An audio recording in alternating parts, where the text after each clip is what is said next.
This program will cover mature topics such as sex and sexuality, and is meant for education and entertainment only. You're listening to Sexually Charged Radio at the University of Guelph on CFRU 93.3 FM and online at cfru.ca.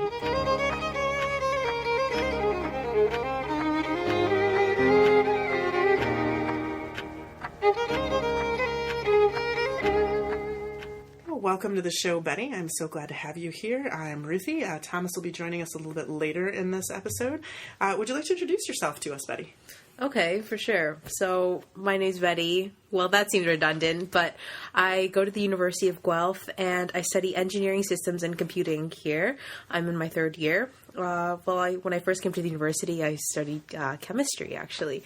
And then I transferred into computer science the year after that, and then finally engineering. It was just a nightmare in terms of like transcripts and getting my course requirements. But right now, I think I'm doing well where I You're in a good place. Yeah, exactly. Wonderful. And outside of academics, for extracurriculars, I'm also a peer helper at the Wellness Education Center. Oh, well, I'm glad you asked because we're doing recruiting right now. So it's this program on campus where students basically volunteer for different services on campus, like the Wellness Education Center. There's also student accessibility services, student life, civic engagement. So it's basically students who want to do more for their community and want to act as student leaders. So at Wellness, this is my role here has been to kind of help out with the promotion and behind the scenes of Sexually Charged. So I'm glad I'm finally on the show. Fantastic. I'm glad that you were here as well. And you talked a little bit about why you want to be here, but tell us a little bit more about what makes you want to be a part of the show or discuss this topic, because it's not exactly what you're studying. Yeah, it is very different from what I'm studying, but I always thought I was more than just what I was doing. The reason I switched around majors so much was because I thought I could be doing more, and I want my education to be broad because I didn't come to university just to solve mechanics problems all day or solve math problems. I came here to become a person, I guess, almost, Of course, we were born as people, but I mean, become a more holistic person and have that takes sense of self. Yeah, exactly, and have more knowledge of things. So, in taking part in this show, I'm able to do research on many different topics regarding sex, gender, sexuality. That is fantastic, Betty. I'm so excited. And, there's a lot of things we just don't know until we know, right? Mm-hmm. So having an opportunity to discuss and explore those things can give us the opportunity to discover where we need to educate ourselves more and all that good stuff. Yeah, and Great. People listening to this show might even find out something new through it. So here's hoping, right? I know I have already found out new things just from talking with other people on the show. So whoa. That's good too. Yay. Well, let's go to the first question from a student. And Betty is one of the folks who helps to field these questions and to come up with some of the background resources for them. This question is, my sexual tastes run towards DS. We'll talk about that one, what that means in a moment. My sexual tastes run towards DS, and I'm having trouble trying to bring them up with my current partner. My previous sexual partners had similar tastes to me, and we have always had very open discussions about hard limits and preferences before we even had sex. While my current partner naturally displays tendencies that would go wonderfully with my tastes, they are rather conservative when it comes to sex. Do you have any suggestions for broaching the subject with them? So let's talk a little bit about what DS means and what this word hard limits means. Do you want to try and explain DS, or would you like me to? I can try to explain it. We'll explain it together. Go for it. Okay, from what I've known. So DS stands for dominant submissive. So you might hear it as part of the term BDSM. Mm-hmm. Recently, it has been popularized by the movie 50 Shades of Grey and the book, but it's not a very good example of what it should be at all. There are just so many things wrong with the book and the movie. It's a piece of fictional erotica, right? Yeah. It's no more accurate than any other, romance or smut type writing. It's not meant to be a recipe for a relationship. Yes. Yeah. Well said.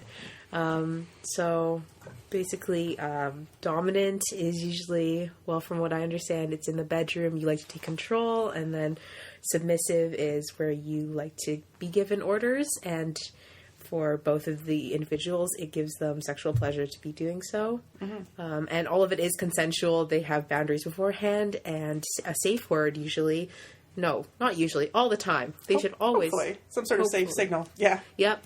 And just so if things got a little too intense, that either of them could stop. Mm-hmm. Yeah, absolutely. Well said. So it's a type of power exchange relationship. And so there's an eroticizing, and for some folks it's a erotic role play. For other folks it's a kind of an aspect of identity and relationship structure. So it can really important to communicate so that you have an understanding of where your partner's coming from on this and whatnot. But in which, one partner kind of has that outward control, is kind of the facilitator or the leader, and the other person is offering their power, right? Is submitting to the other person.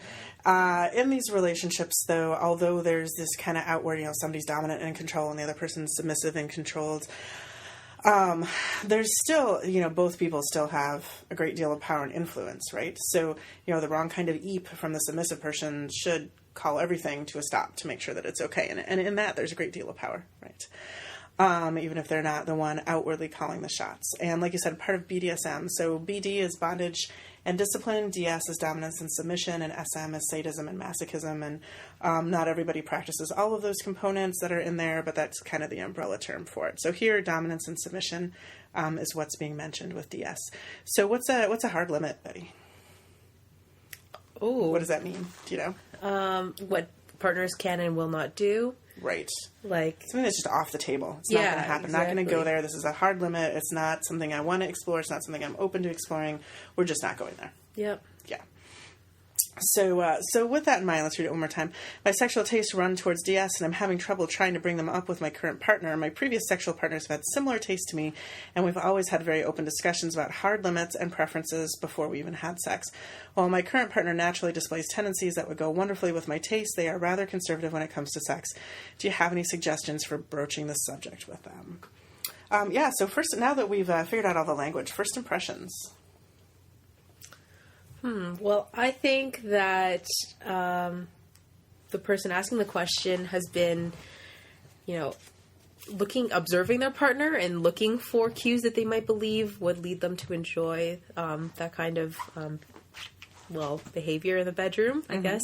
And I don't know if you can always tell just by observing them in their natural, habitat, I guess, like just watching them day to day, because some people that it could totally be reversed in the bedroom. You don't really know what people enjoy Absolutely. until that you might ask. Not be erotic for them. Exactly. Or maybe a little bit of is erotic, but more incorporated into the rest of the sex life is no longer desirable, right? Yeah. Yeah. So I'm not really sure what else I make of this question. That's just my first impression.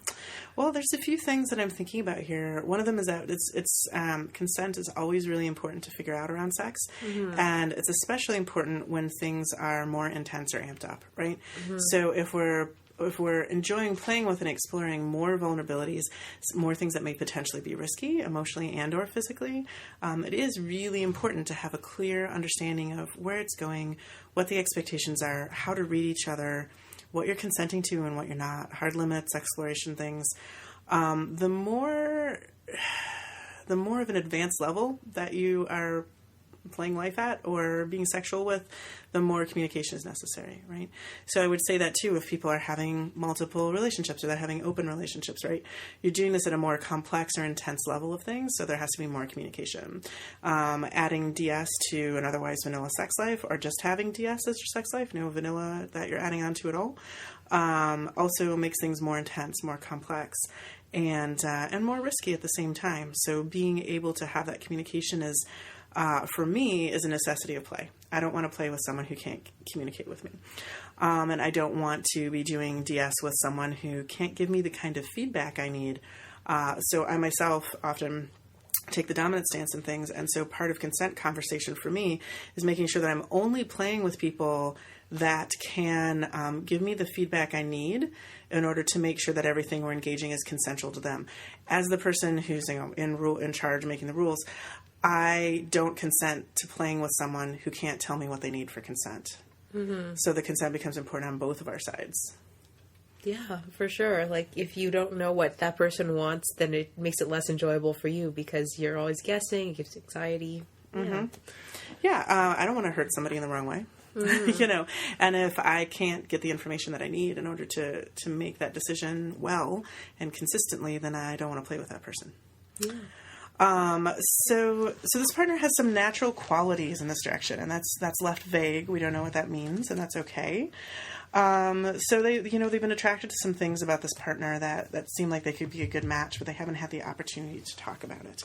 I like this partner, this person in their question, doesn't seem to have any shame or anxiety about the fact that they like DS and that they're exploring that with partners. So that made me very happy to see that here. I wonder if their partner who can't talk about it is at the right time and place for this relationship. That's a harsh statement, but it's not always the right time and place for a good partner. It might be the right person, wrong time, wrong place. So it sounds like the person who's writing, is experienced with sexual communication and is used to having partners that have experience and ease with sexual communication and around these topics and exploration. And that isn't the case with this particular partner. They're not there yet. So maybe this is a good time for that partner to learn, or maybe that partner should come back around once they've already done this learning. What do you think, Betty?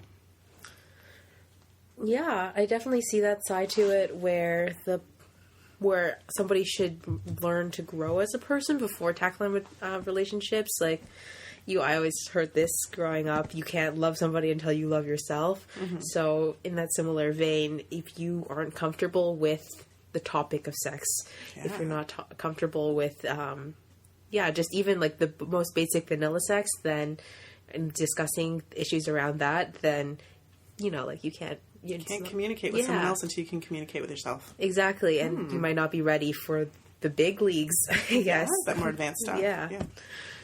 Yeah, absolutely. So that might be a good. It's always harsh to say that maybe this isn't a good relationship, and that's a big judgment to jump to. Not having met either person, but I think it's always worth considering whether this is the right time and place and person. Mm-hmm. Some folks are really inclined to try to save every relationship situation. Some folks are inclined to run too soon.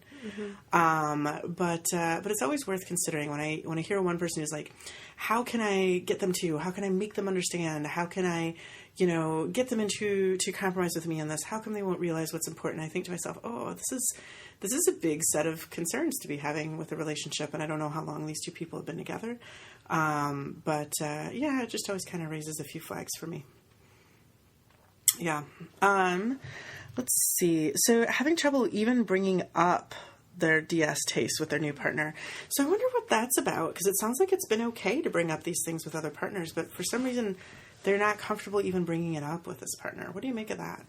Well, like you said earlier, I feel like this person's really comfortable with who they are as being into DS, but if it seems odd that they can't bring it up with their partner if they're fine with that themselves. So, it makes me think that they might also not be ready to tell them, but at that point, it's kind of, it's not good for the relationship because they're not reaching their full sexual potential. Like, their sex could be a lot better and more enjoyable for the person asking the question if they just asked. Yeah.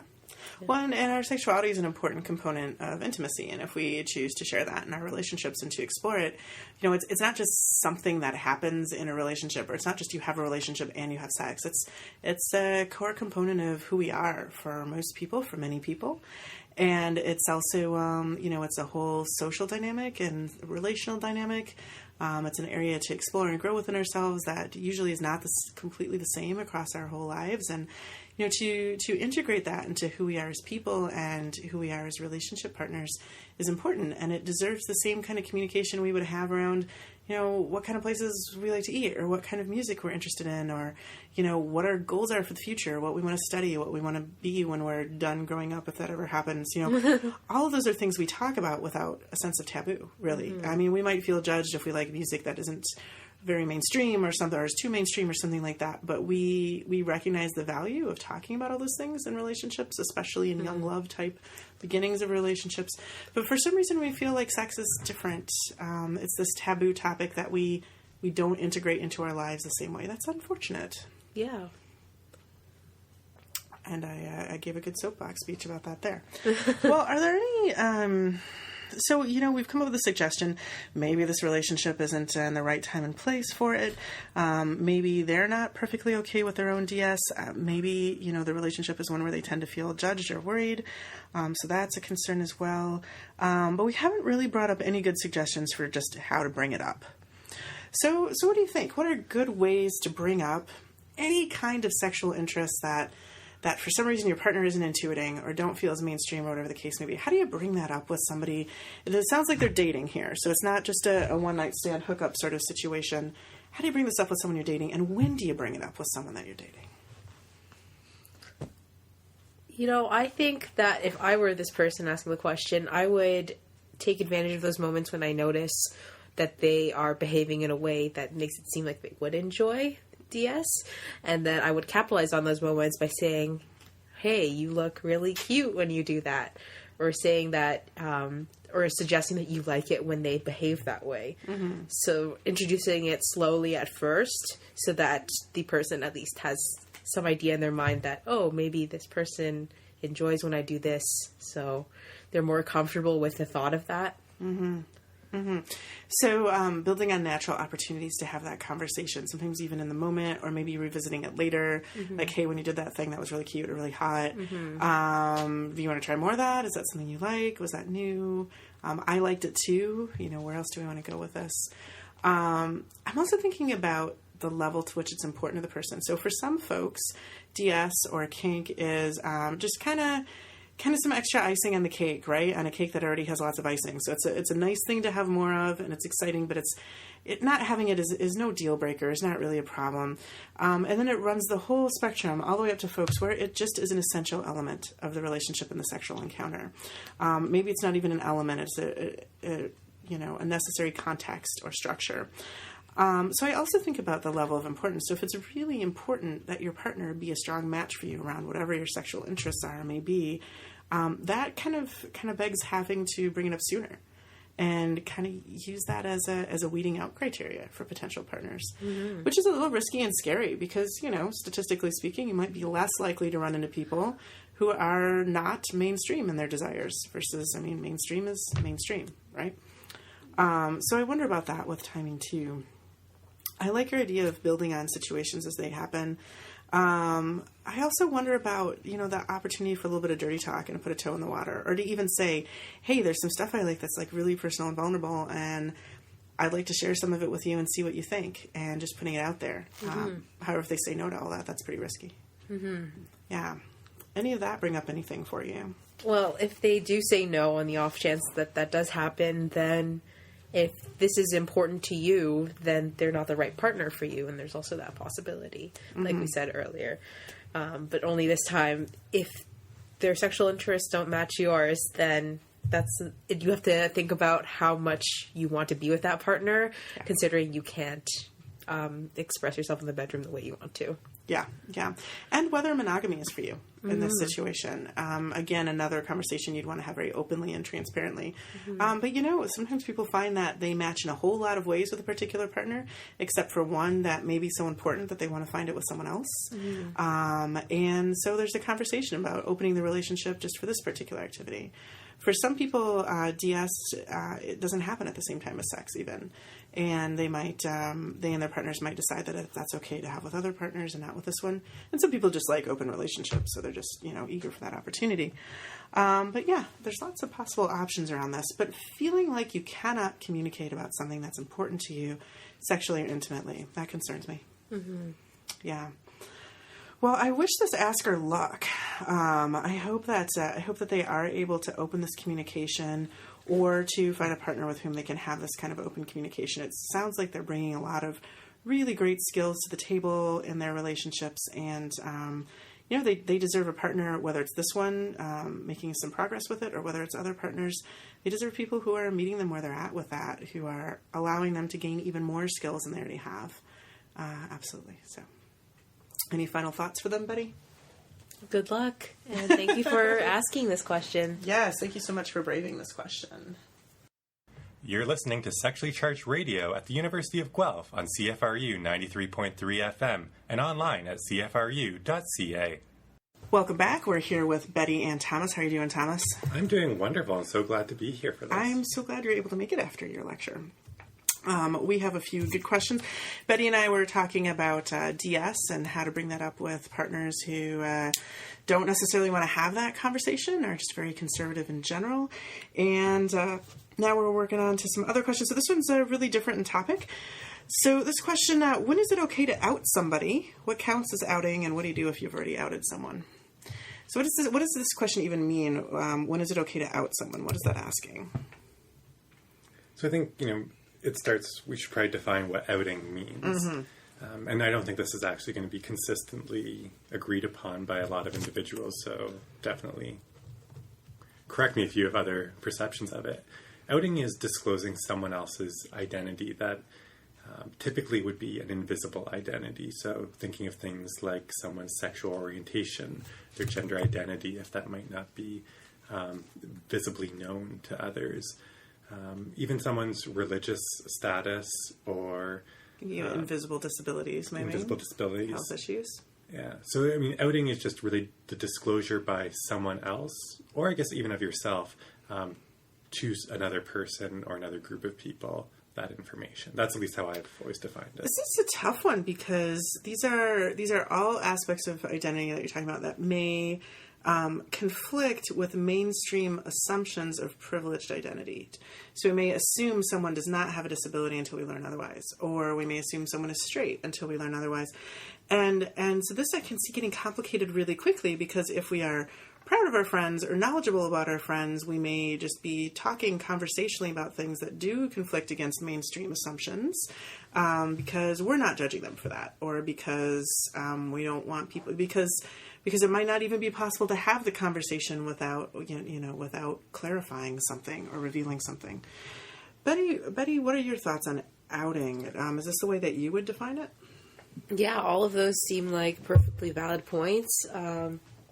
And I think, for me personally, I would never out someone in like a case where people were just like a casual thing, just like saying, by the way, this person is gay or something like that, Did you know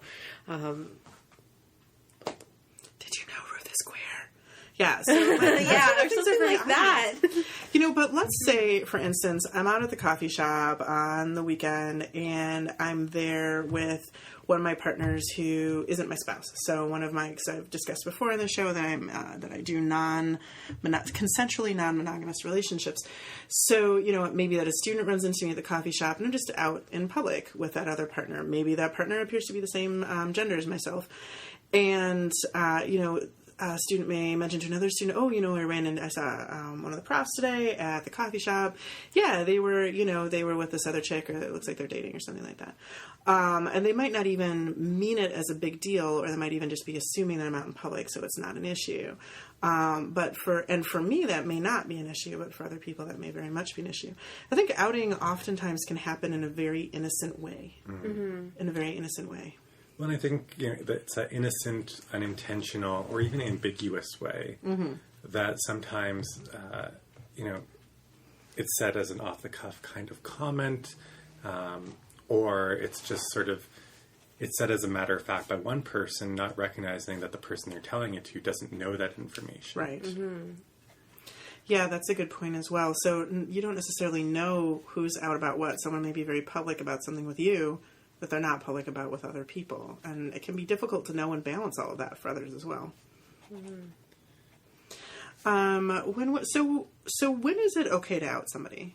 When is it okay? Because these are core components of people's identities. Why isn't somebody here today? Well, because they have a chronic health issue and sometimes they feel sick and they feel sick today, so why isn't somebody here today? Oh, because they're sick. Oh, again? Does that happen a lot? Well, yeah, I mean, like you can very quickly get trapped in that, or I did a double date with one of my friends. Oh yeah, what's their spouse like? Oh, and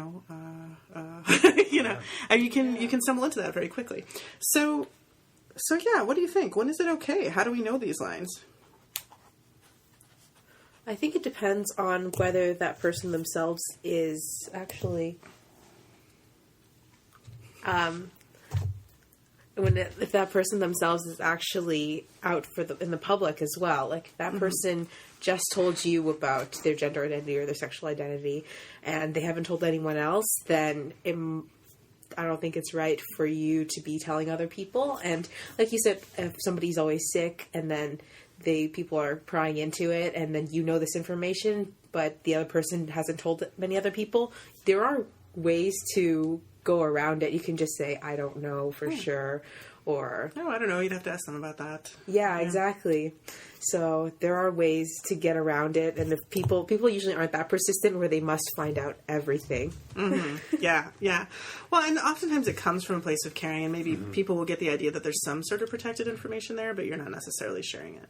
Maybe it comes back to it's that person's story to tell and not yours. But again, it can be very difficult to know. Yeah. You know? I mean, so it happened to me just a couple of weeks ago, and I was talking to a friend who... a female who's married to another female, and I was going to be writing an email referencing both of these individuals to a third party, and I checked in with them and said, well, how would you like me to refer to your partner? What term would you like used? How much disclosure? And they, hesitated and said, I've never been asked that question before. And that I would like you to use the term wife. And so for me, that was really an enlightening moment to think, well, why don't I just ask people when they disclose information to me that maybe I previously wasn't privy to, or, they had assumed I knew, but now it was being made explicit. Just asking, thank you for sharing. Is that a bit of information that other people know about you? Or how would you like me to refer to you about you when I'm in other situations? Because then it creates a space to say, I'm not comfortable with so-and-so knowing, or this group, or it's only about you knowing this. Or they can say, no, I'm quite open to the whole world knowing. And there's obviously a spectrum in between there as well. Yeah, absolutely. Absolutely. And this makes me think of some changes in my own life as far as my own outness goes on different things. So previous jobs that I've worked in things have not been very out. I've been out with my close peer group, but not necessarily on a professional or public level. And so people who knew and were not surprised by anything. And people who didn't know probably just didn't think about it because that's their privilege to not have to think about it.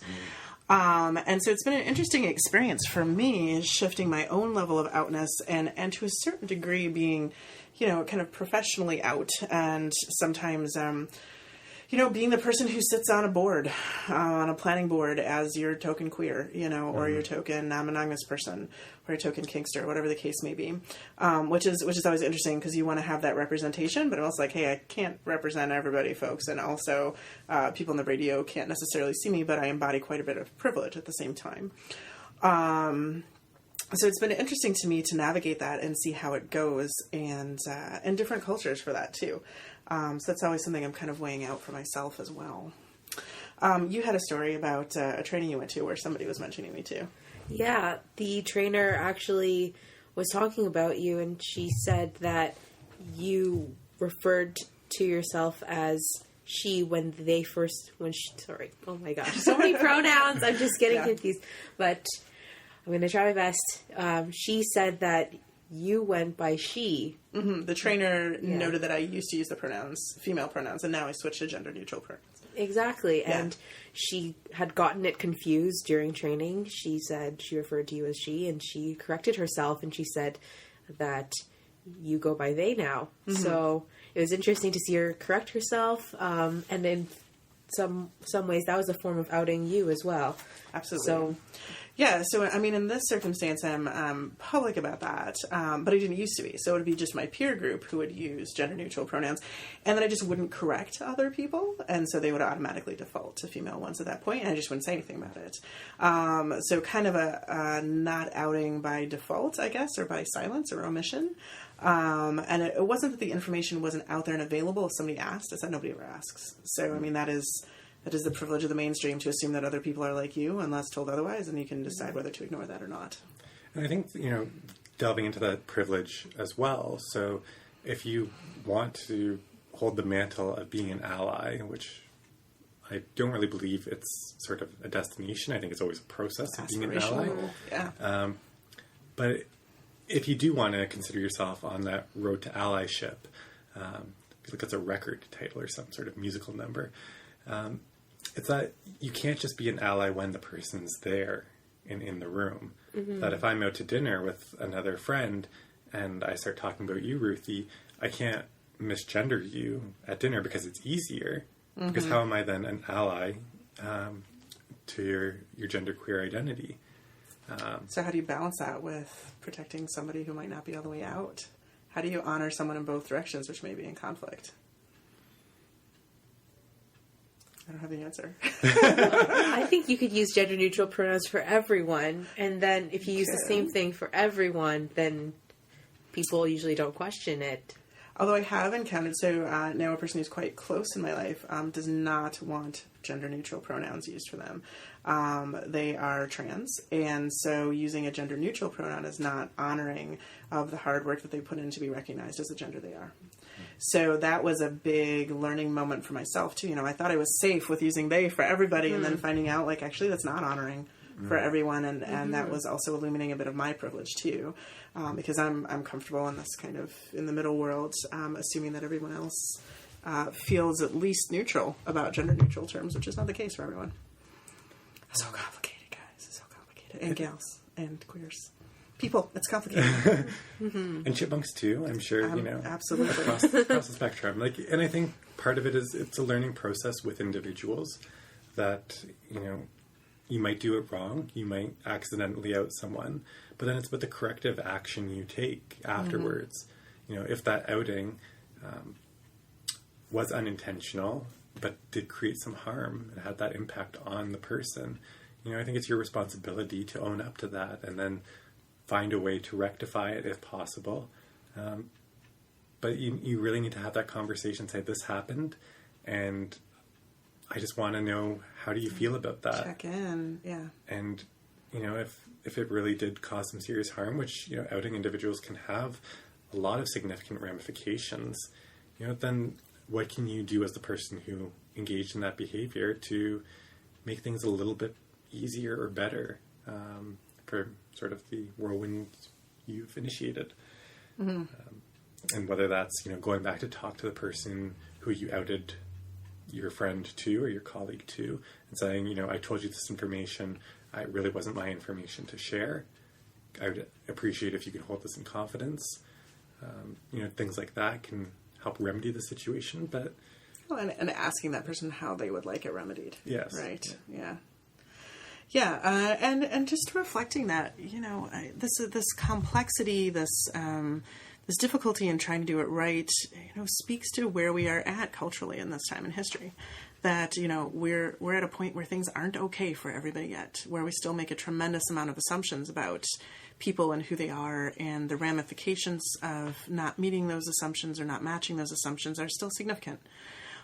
So while it may seem inconvenient for folks, especially who aren't worried about being outed at all, again, that just that speaks to some folks having tremendously more privilege than others, and that I hope that it's that I get to see the day where it's not such an issue, because we don't make such assumptions and place such value on those assumptions that we make. Any closing thoughts on this one, Betty or Thomas? Well, I think that, personally, I know that I make some mistakes when gendering people, and we'll talk about sexual identities as well. And I'm just trying my best. And I think a lot of people out there know that when they tell somebody something, people are trying their best. They're not doing anything malicious. They're not, when you misgender someone, it's not malicious with malicious intent. And we're all working towards doing it, and a lot of it is new for a lot of people. Like, we're not growing up as kids. We're not told that these exist. We don't find out until much later when we're adults doing our own research that this is actually true. Mm-hmm. So it takes a lot of time to undo all of the learning that you've done. So absolutely. Any final thoughts on this, Thomas? Yeah, well, I was kind of thinking in terms of what would I do going forward in this situation? And for me, I think this tells me that if I'm going to go out and say, I'm Thomas, I'm gay, that's how I introduce myself most often. Yeah, nice to meet you, gay Thomas. And I think it's also saying, okay, when I do that, then I have a bit of responsibility myself to determine what I do with that information and telling people. So do I say, I do identify as gay male, but I don't want so-and-so to know this information that we have mutual contact with. Or, you know what, and the world knows that my life is an open book. I'm on a radio show talking about being gay.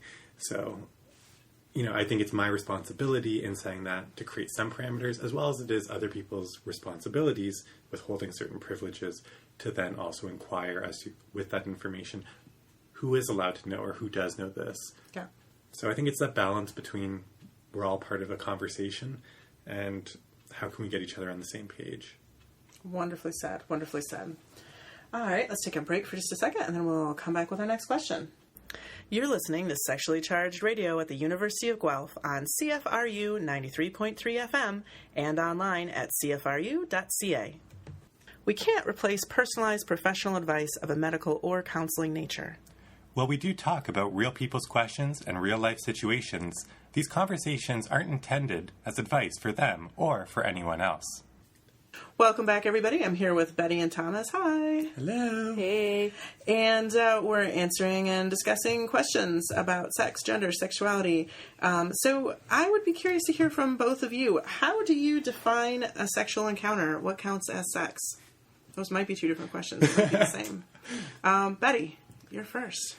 Well, when I was in high school, I didn't know a lot about sex at all. I didn't even have sex ed, actually. I went to this private school. The gym teacher thought that we were too mature to learn about sex ed, so he just did not do it. Wow. Yeah, so I actually learned a lot when I came to university. And here you are now. Yes, here I am on this radio show. And, well, my friends would describe it to me like there's like different levels. Like, obviously everyone's heard like the first base and like, second base, going second base with someone. But my friends would describe it as kissing someone is just kissing, and then making out with people or performing oral sex. And those two were both called hooking up, and then having sex is having sex. And I kind of like lived by that when I was in high school, just thinking these are the categories, and that's how I can categorize things when I'm talking to my friends, because I don't know, like when you're 16, it's a little odd to say, hey, I just gave a blowjob to someone, but it's easier to say, hey, I just hooked up with someone. So yeah, so when I was in high school, obviously the definition of a sexual encounter changes as you age, but when I was in high school, for me, hooking up was a sexual encounter. And it was a sexual encounter, but it wasn't sex. Yeah, okay, exactly. Two different things. And I actually, like in high school, I didn't really know a lot about sex either, and I felt very uncomfortable.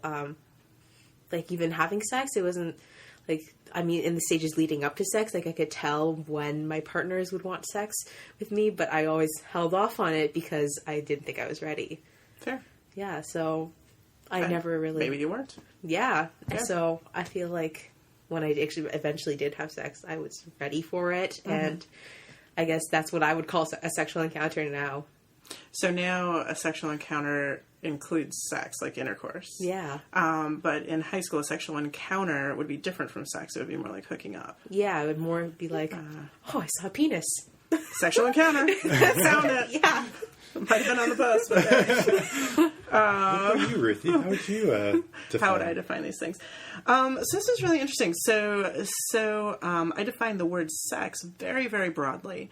And I think part of that is kind of the outreach work that I do, where the more things that count as successful sex, the easier it is to have good sex with somebody. Since I'm often working with people on how to kind of get their sex life going again, or to have a more positive sex life. So I've come to define it really broadly, but also because I have met with, worked with, and been with people who also just define sex really broadly too. And so I begin to adopt some of their definitions. So there are folks for whom penetration isn't an interest or isn't an option. Does that mean they don't have sex or they can never have sex? No, sex just becomes defined more broadly. There's folks for whom their best favorite sex is manual stimulation or toys or oral sex, or maybe not any of those, maybe kink-based, or that's around the structure. So maybe worshiping somebody's boots then is a very sexual encounter, is the sexiest sex one can sex in. And so with that over time, I've just come to define it really broadly. Now, when I'm talking with other people, I understand that they're usually talking about some sort of penetrative activity. When they're talking about sex, so I'm going to use that word out of convenience for them.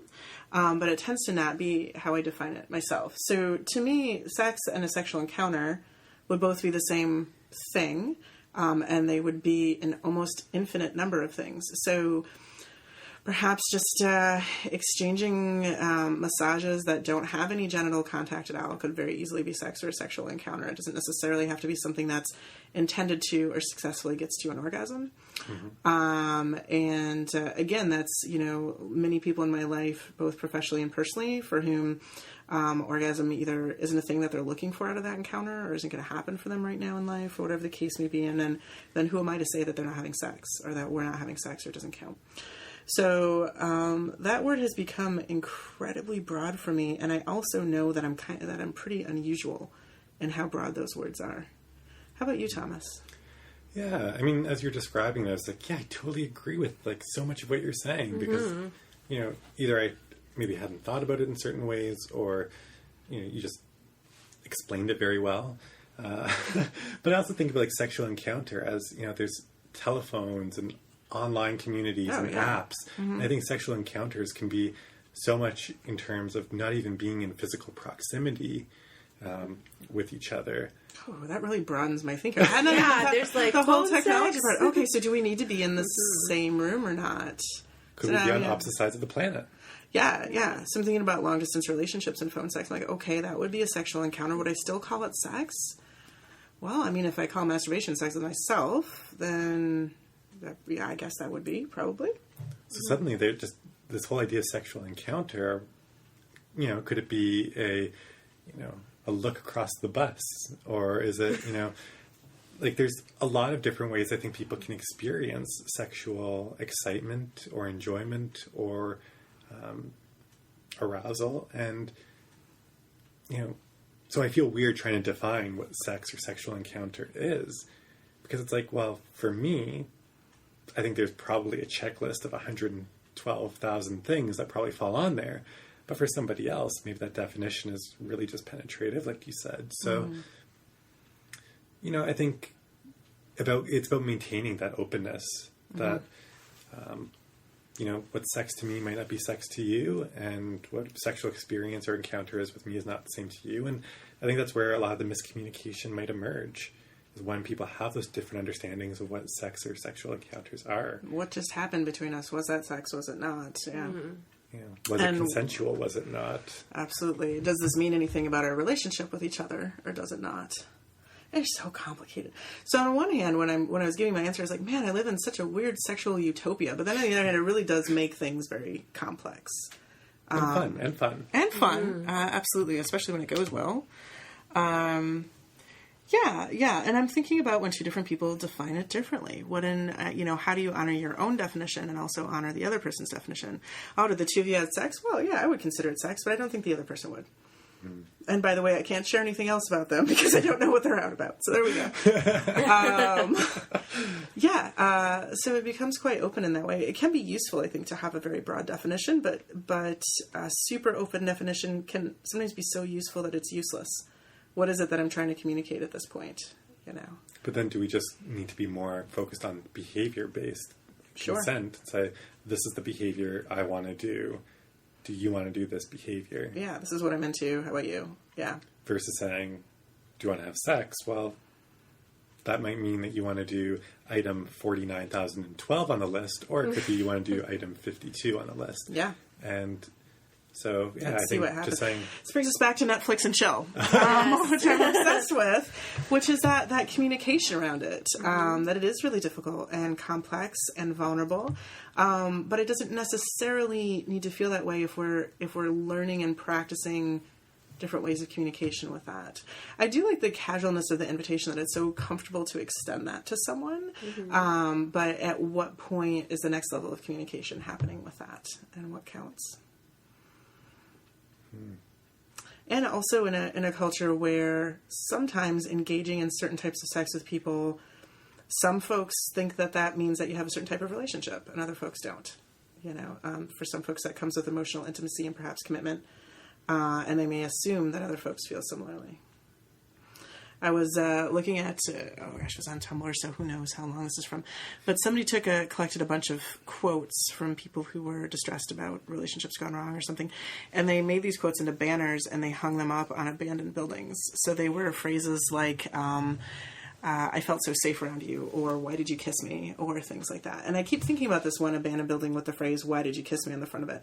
And thinking about how much that clearly meant to the person who made that statement, and the possible mismatch and the confusion around that with the lack of communication. And that's just with kissing, when there's so many other tens of thousands of possible opportunities as well. So have we reached a decision on how we define a sexual encounter, or have we agreed to disagree? It doesn't sound like there's full-out disagreement here. I think it's just complexity. Mm-hmm. Mm-hmm. Well said. And how to handle that complexity with our partners, who we may or may not be calling partners. Mm-hmm. All right. Well, let's wrap things up. So my speed round question for this is 3 words to describe a perfect date. Maybe we can each list one and kind of go around in a circle like that, so we have a little time to think between them. Betty, 1 word to describe a perfect date. One of your 3 words. Movies. Movies. Nice. Thomas. Oh, no, sorry. It's just words. Yeah. Okay. Do you want to take it back?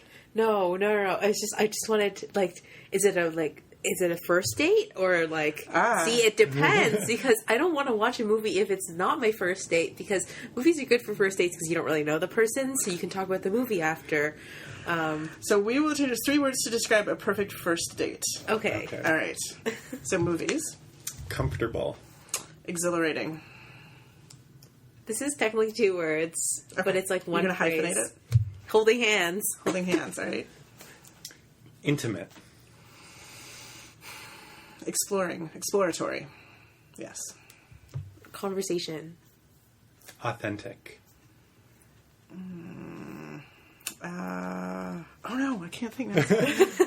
All the pressure. All the pressure. Have you all done 3, or have you only done 2? We've done 3 each. Oh no, now it's really on me. Did somebody say intimate already?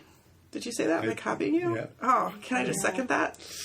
No, I don't necessarily want it to be intimate. Okay, so I said exhilarating, exploratory. Did somebody say authentic? Yeah, Did somebody say comfortable? Thomas, why are we not dating? But only a first date. After that, it's we don't know if things... delicious. I think I use that word for kisses, too. I'm going to use it again. All right, very good. So we have our words on our perfect first date for those who are interested in learning that about us. And thank you so much, Betty and Thomas, and myself, Ruthie, for being a part of the show. Betty, it was great to have you here. Thank you for all the work you put in behind the scenes, along with everybody else there. I don't know, does anybody else put in work behind the scenes, or is it just you? Well, I monitor the email account and do the research. And I made the posters and the press release. Thank you very much for all the work that you're putting in. I'm sure there will be other people joining you in that work in the future, but thank you for that so far.